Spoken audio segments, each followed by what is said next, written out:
Hi guys, welcome back to my channel. I'm Gids. Thank you so much for joining me in today's video. So today's video is going to be a first impression slash review slash comparison, and it is the latest fragrance from the house of Diptyque. It is Orpheon. Now, if you know Orpheon, this is one of the best sellers for the house of Diptyque. It might even now be a bestseller for them, or the bestseller, I should say.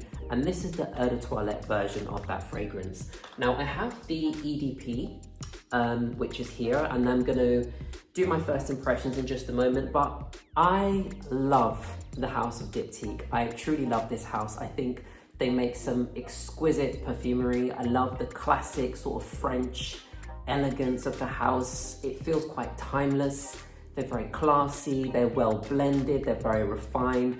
And I think if you really explore and take your time with the house of Diptyque, you can really find something that you will love. I have a few here. I've got Fleur de Peau, L'Ombre d'Angelot, Eau Capitale, and Eau d'Oil. So those are the current ones that I have. But let's get into it. So I was kindly given a sample. I went into the Diptyque counter here in John Lewis, in London, I should say. And the lovely associate there said to me, you know, have you tried the newest version, which is the EDT? And I said, no, but I said, no, I really love the EDP. So she said, let me give you a sample and then you can go home and sort of try it and then, you know, decide if it's for you, which I thought was really, really nice. Anyway, let's just do on card and let's do, okay. Oh, wow. That is gorgeous. That is gorgeous. That is a lot brighter and a lot fresher than the OG of Orpheon. Wow. So, in the newest version, the EDT, in the top you have some yuzu, which I believe is a type of citrus fruit. You've also got some green mandarin. You've got some juniper berry, pink pepper, ginger. In the mid, you have magnolia and rose, and in the base, you still have the cedar and the musk. So it looks like they've added more of the fresher notes in the top, so the yuzu and the green mandarin. Yeah, I'm definitely picking up in the opening a lot of a fresher, brighter vibe in this fragrance. It smells really nice on the skin as well. There's a really nice, fresh, sort of soapy vibe to the fragrance. So if you like things from like Acqua di Parma, quite fresh, quite soapy, with a little bit of a hint of spice, this might be something you'd really enjoy as well. I'm gonna be honest though, I'm not really picking up a lot of similarities to the OG. I might need to kind of let this wear for a bit more. It is really beautiful. So I am getting a bit of a nice spice to the fragrance, a bit of a kick. There's something there which is really lovely and just kind of keeping it a bit spicy and a little bit of an edge. Yeah, there's definitely some nice spices in the fragrance, giving it a lovely edge as well. It's really, really nice.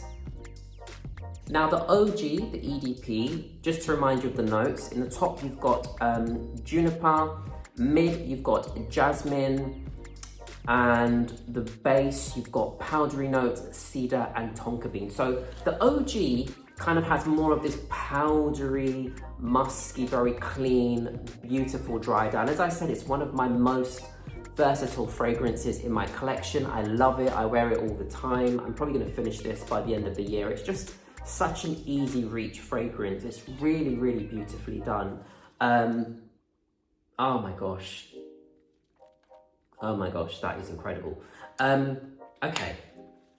Now, I'm gonna be honest. I think this new version is really, really beautiful, but I'm not seeing much of a correlation between the two. And I'm not saying this literally just has to be the lighter version of the original, but I do think there should have been a bit more of a similar vibe to the fragrance. I think what is the biggest change in this is it's a lot fresher and a lot brighter in the opening, which completely changes the composition of this fragrance. Now, the EDT definitely, probably, they're trying to attract a customer who wants something fresher for summer months, warmer weather, etc. Now, I do still think you can get away with wearing Orpheon all year round, in my humble opinion. I still feel like this fragrance, it's not too heavy that you couldn't wear this all year round. So that makes me question, is this a fragrance that I need or that I would want to get, given how much I love the OG? I'm not sure. There's also a nice sweetness to the fragrance as well. There's something quite sweet about it, but not overly sweet. It just has a subtle sweetness. It's quite fresh. It's got a soapiness to the fragrance as well, a bit of spice. So it's definitely been given a lot of lift, which is really lovely. It's really, really nice. Very classy. I mean, come on, it's Diptyque. Everything that Diptyque does is incredibly classy. I like it. I really like it. Would I get it? Probably. Because I know I would wear it. I know I would wear something of this category. Let me just spritz a little bit of the OG. Yeah, you see in the OG, I feel like you pick up the juniper berry straight away. That aromatic, spicy, fresh juniper berry accord is beautiful, and it's in the top. So it just opens really nicely with the juniper. It really gives it a bit of a instant hit to the fragrance, that kind of aromatic, slightly spicy, beautiful juniper. See, in the EDP, the juniper berry is quite prominent to my nose. That aromatic, slightly spicy, beautiful juniper berry note, which I love. And I think the juniper berry is what really makes this fragrance so special. Obviously, all the composition, everything in it makes it work really nicely, but I love it. They've also taken out from the new version, jasmine, and what they've added instead is magnolia and rose, which is quite interesting. Yeah, the OG is really powdery. It's really powdery. It starts to get more and more powdery the longer it wears on skin. It's really lovely. It's warming up really nicely. I think I will always love the OG. I think the OG just works. It just works. I enjoy wearing it. It's very sophisticated. It gives me the vibe of someone who's wearing like a nice, crisp, clean white shirt, really well put together, quite professional, very organized, and incredibly well-mannered. Yeah, that's the OG. The newer version, I think, is a bit younger, it's a bit fresher, it's got more of a lift, more citrus in it as well. It's not as powdery, it's more soapy. It leans in more of a soapy, fresh direction with a bit of a spice and a little bit of sweetness as well. It's very different on card and on skin. You really have to spray on skin really to get the full effect, because on card it smells sweeter and on skin it smells more soapy. I don't know, I'm gonna keep playing around with this one and just sort of see how I feel. But you know, I appreciate what Diptyque are trying to do. I think they're giving people more options. Have you tried Orpheon? What are your thoughts on the fragrance? What do you think about it? And also tell me, what Diptyque fragrances do you currently own? I also love Diptyque candles. I've got Bays, which is so beautiful. It literally smells like L'Ombre d'Andelot with a sort of fresh, dewy berries, a bit green, a bit crisp. Oh, it's so good. So, so good. Yeah.